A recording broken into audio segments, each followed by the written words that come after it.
On December the 7th, the 8th and the 9th, Fortnite added 3 brand new games within the game of Fortnite itself, and they are LEGO Fortnite, which is a crafting survival game, Rocket Racer, which is essentially a racing version of Rocket League, and finally Fortnite Festival, which is essentially Guitar Hero. Now, what relevance these things have to a Star Wars gaming channel, you might be wondering. Well, the fact that these games were made within Fortnite, or at least using UEFN, I wanted to talk about the idea of having a Star Wars game but within Fortnite, because I think that could be a real possibility. Now, before I do get into that though, make sure you are subscribed to the channel to stay fully up to date with all things Star Wars gaming. Now, as of me recording this video, these experiences aren't actually out yet, so unfortunately I don't know how detailed they are, but based on all the data mines and everything, they look crazy detailed and they look like entirely brand new games just using the Fortnite infrastructure. So it honestly is going to be absolutely nuts, the things we can do with this. And Fortnite Creative as a whole has been around for a good few years now anyway, so people have been creating their own island experiences in game. But then earlier this year they released UEFN, which is essentially just Unreal Engine but for Fortnite, so you can integrate essentially entire new games that you create yourself into the game and actually earn money from them. And that's essentially what these 3 new Fortnite games are. It's just these new experiences are done officially via Epic Games. Now, Fortnite and Star Wars have now actually had quite a long collaboration over the years, as the very first thing we got for Star Wars in this game was the Stormtrooper when Jedi Fallen Order released, and shortly after that we got a bunch of stuff to do with the Rise of Skywalker, and since then we've had loads of other skins from the prequels to the original trilogy, and most recently Ahsoka was added to the Battle Pass a few seasons ago.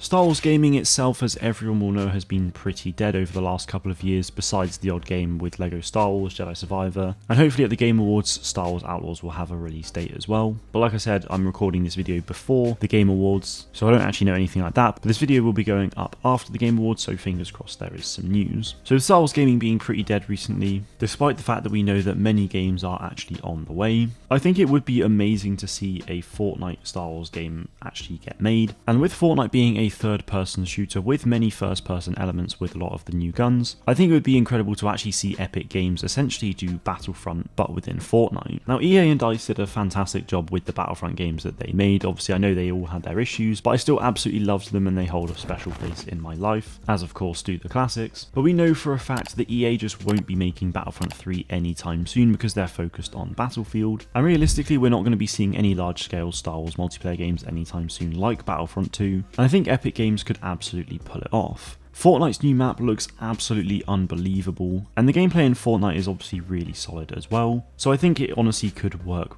really nicely. Now, of course, a big potential problem is the fact that if it's a game within Fortnite, Epic Games will most likely want people to be able to use their actual Fortnite locker, but naturally I think Lucasfilm wouldn't want to be seeing Peely or Cuddle Team Leader running around Endor, for example, and I absolutely wouldn't either, so I think they would have to limit it to Star Wars skins. But I think at that point, if they were to do this, they could just make a ton of new Star Wars skins for the game anyway, like all of your standard troopers, and then adding to any major heroes and villains that they haven't got in the game already. I just think that would honestly be amazing because the gameplay in Fortnite is really solid. Visually, the game is great as well. It's obviously not as photorealistic as Battlefront because the game is obviously very stylized, especially when it comes to its characters, but that is absolutely no reason to not make the game happen. And at that point, you know, you could do Conquest, you could do Blast, heroes versus villains and all sorts, and they've even had lightsabers in the game before as well. So the fact that they already have tons of these gameplay elements in the past, and they already have a tight relationship with Lucasfilm in the first place, I see absolutely no reason as to why this couldn't work. And as it stands, it seems as though the Fortnite Festival game has its own paid pass as well, and maybe the LEGO and Rocket Racer game will as well. I don't yet know, but we know that the Fortnite Festival has its own paid pass, so they could even do that in the Star Wars Battlefront game that they made for Fortnite, and that could just include tons of new Star Wars skins and other cosmetics that can then be used in Battle Royale as well as the Battlefront game, which I honestly think would just be such a good experience. Obviously, we do have some Star Wars multiplayer games on the way, like Star Wars Hunters, and there's rumours that the Star Wars Eclipse game is going to have multiplayer as well, but at the moment most things seemingly are single player only, and Epic Games with Fortnite have been pretty much pioneers in the industry these last few years, whether you like to admit that or not. And like I've been saying, the infrastructure and the partnership between Epic Games and Lucasfilm is already there, so So it's just such a perfect opportunity for that to be able to happen. But let me know what you think about this in the comments below. Do you want to see a Star Wars game essentially come to Fortnite, which means it would be free to play and accessible to millions of players, which would be absolutely incredible for a Star Wars game? Personally, I'd love to see that, but I want to hear your thoughts in the comments. That is it from me today though. Thank you all very much for watching, and may the Force be with you always.